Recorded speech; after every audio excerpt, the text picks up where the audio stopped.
Happy days, Champions League in the bag. Walking to Old Trafford for the last home game of the season. The last road trip, people. This is your United stand road trip.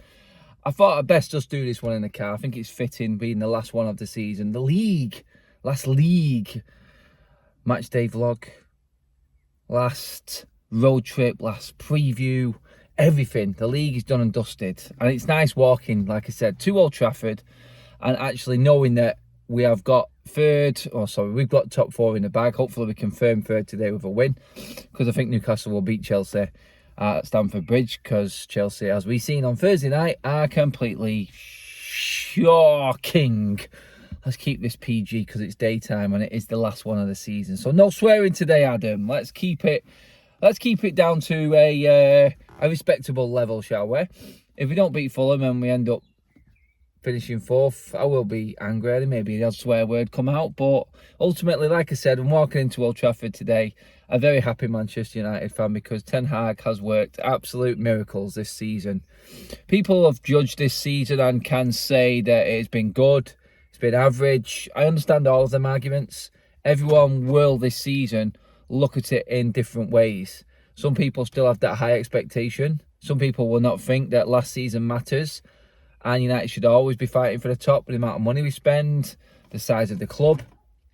I look at it as what happened last season as a major achievement for Manchester United this season. And I'm one to keep the standards and expectations very, very high in what I think and where Manchester United should be. I do. But I also have to look at it and I have to break things down in a way and give it a bit of context and look at the season that we've just had and say it's been an excellent season for Manchester United, all considering.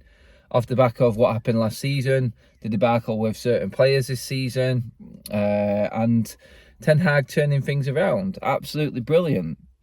People look at United now and go, yes, we have got a problem going to Old Trafford. This is a team that is unbeaten since the first day of the season in the league. Silva, the Fulham manager, is prime example of that, and how he spoke about Manchester United this week in his press conference. They have midfielders that can change a game instantly if you switch off, and that's what we're up against. We're playing against a very, very good team. Ten Hag has bought excellent players, and 3 or 4 of them have made major impacts on their season.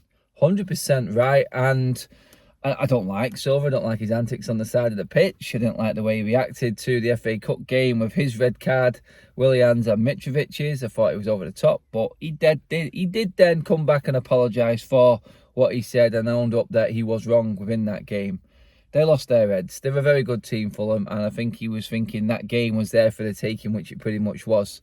But Silva is very respectful of what has happened this season with Manchester United. That's clear, and that was the main thing for me, and why I can go back and have a lot more respect for him as a manager himself. He's come out and said everything, and everything he said has been on point in terms of what's happened with United this season. It has.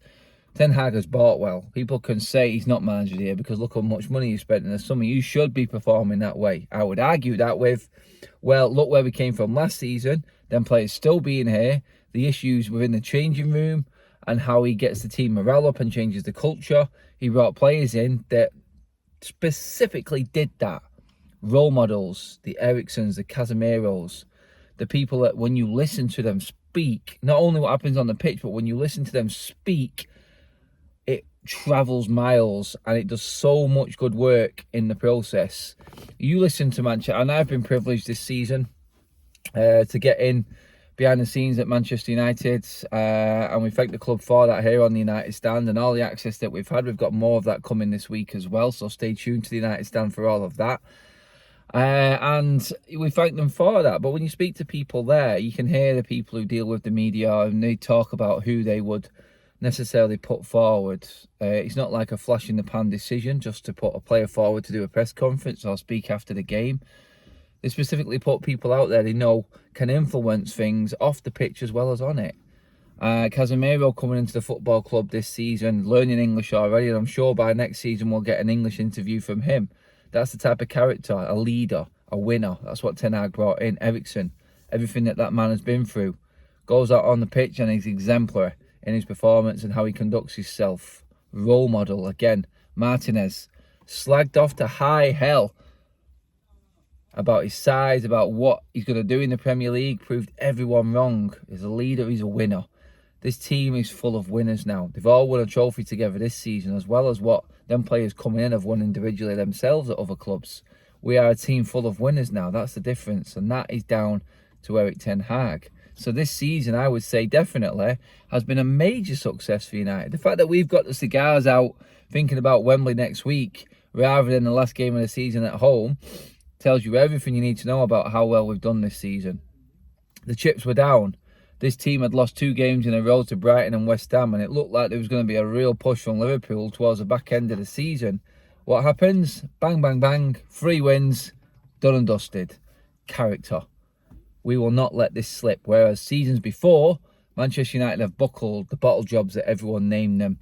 The players without character, the temperament wasn't there. You're not United players. Well, this season, a lot of them players that we were slagging off in that way have come forward and proved that they can be Manchester United players and do have that temperament. And Fulham today is just a game where Manchester United go into, I feel, and just think, right, we can go out here and we know what we are, we can win. We can win this game because we are Manchester United. We are now winners. We are proven winners. And under Ten Hag, I feel that United are a different kettle of fish. Marco Silva in his comments pretty much reiterated that in how everyone now is looking at Manchester United and how we play. The fortress that is Old Trafford. Everyone fears coming to Old Trafford again. And that's how it always should be. That's how it always should be at Manchester United. And it's back. That's where we are now as a football club. And a football team. One that's feared on the pitch. Yes, we might not be playing the best football. We may not have a certain style of football yet. But every manager knows coming to Manchester United, or when United come to town, they've got players in that team with that mentality. They can drag their teammates over the line on their own single-handedly by their performance that they put out on the pitch. Like what Silva said, they have midfield players that can change a game if you switch off for 1 second and influence a game that much. That's what Silva was saying. It's very obvious right now as to where Manchester United are as a football team, and everyone knows it. Looking at it and how I would play this game against Fulham today, I'm resting players because we can do. We've earned the right, Ten Hag has earned the right to change it up today. I expect to see Harry Maguire. I expect to see Malacia. I expect to see Dalot. I expect to see McTominay, Fred.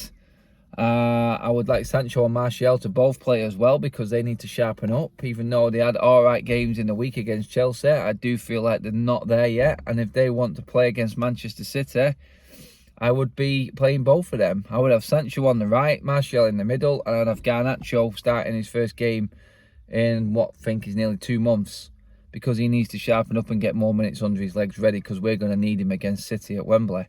That would be my front line. Midfield, I think Bruno's going to play anyway. He plays every single game. The guy's a machine. I do believe we're going to see Fred and McTominay in there as well, though. I think Casemiro and Eriksen can sit this one out. No need to rest these. No need to risk these players. Just do what you've got to do. Get the job done. We've already got top 4. That's all that matters. Man United being back in the Champions League.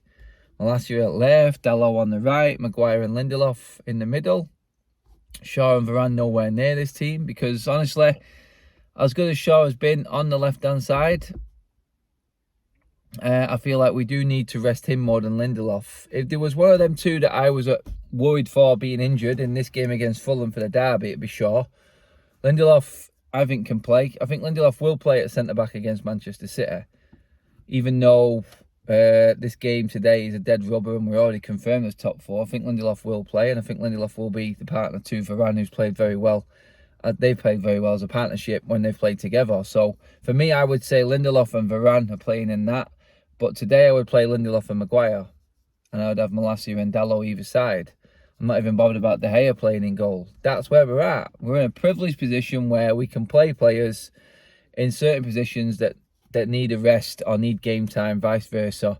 I know people are thinking we can clinch top 4, we can finish 3rd. I do believe now that when these players come in, they have to perform and we will still beat Fulham with that team. I think we can bring players on off the bench when need be. 5 substitutes, we can bring on that strong bench. The Eriksens, the Casemiros, the Marcus Rashfords, we can bring them on off the bench to impact the game. Should Weghorst play ahead of Martial? There's a debate. Maybe Weghorst deserves a start. But I just feel like Martial needs to sharpen up. He needs more games. And I think he's got more than enough rest time before the final against Manchester City. Well, he usually does play well. That's the thing why Martial is definitely starting for me against City. He does have a good game against Manchester City. And I don't think they've figured out how to play him. So, yeah, that's what we need to look at. But I think Martial, rather than wrapping him up, I think he just needs games. The more he plays, the better player he will be. And I feel like he will be a threat against City. Even though I don't like him as in terms of what his output is, his injury record, and how we can't rely on him. I don't like that. But I know what he is as a player when he's on. And when he's on, he's important. So for me, going into this game, we have to be looking at City. There's no need in going hell for leather. I think we can get third with a makeshift team. I think we can win this game. I think our own record speaks for itself. And whoever's come in and played at home for us in the starting lineup this season has done immense anyway. And we've got that mentality, like I said. That's the difference. The mentality runs through the squad now. Proof is in Lindelof when he comes in, Malacia. When these players come in and do a job, Fred, Sabitzer when he comes in. I mean, Sancho has to do it, Garnacho has to, Rashford, off the bench, goals. This is what it is now. Everyone's got that mentality. When they come on, they have to meet the standards of the player that they're replacing. So for me, I ain't got an issue with wholesale changes for this game today. We should be looking at that and going, our season is over there. We've done our job. And this is what big clubs should do. At the end of the season, last game, you've got a cup final coming. We rest players for that cup final. That's what's important right now. Champions League is back no matter what. Let's go and get a trophy. Let's go and give City the hardest game that they've had in the last 3 months at Wembley and actually beat them. That's where I'm at with it, people. Let me know what you think. Drop it in. Get your comments in. I'm not going to say the whole thank yous and everything yet. I'll save that for the Wembley gig and the road trip there. But guys, the Premier League season finishes today. Get involved. Get your team in below. Let me know what you think score-wise. Are you resting wholesale? Are you resting players for that Wembley gig? That's what I want to know. Let me know, people. Who's your lineup? What score is it going to be? Let's go. Like, share and subscribe to the United Stand as always, people. It has been a blast. And the Premier League season finishes today. What a season. What a roller coaster. Game number 60 today. Ouch!